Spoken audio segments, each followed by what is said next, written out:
After a year-long political battle, the House has passed a sweeping bill that will transform Americans' health care system. It's a major victory for President Obama following a final day of high drama on Capitol Hill. And John Carl was following it all. Good morning, John. Good morning. This was a long and contentious debate, but at the end of it, Juju, Congress delivered for the president a victory for the history books. Well, you're not the only one who's happy this morning. So is President Obama, and that's where we start, though not because of his brackets. Democrats are using words like historic to describe the sweeping overhaul that was approved. It was a memorable weekend, a historic one as the biggest piece of legislation in more than a generation passes the House at exactly 10:49 Eastern Time Sunday night, with a vote of 219 for, 212 against. We are up early. We started at 5 o'clock this morning because we know that so many of you want to know the very latest, and here it is in a nutshell. It passed. What a sense of relief for Democrats who have been focused almost single-mindedly on health care reform for nearly a year. Just a few of the front pages from around the country. The Washington Post, divided House passes health bill.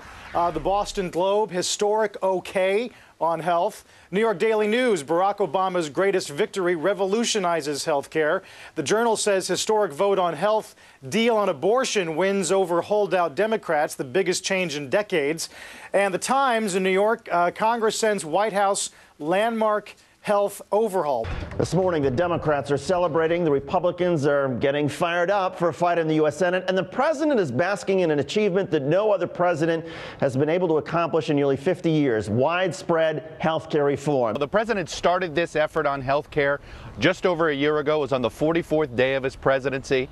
Now here we are a year later. Here we are decades after the president and the Democratic Party made this promise. The process was messy, but we are now one signature away from it becoming law.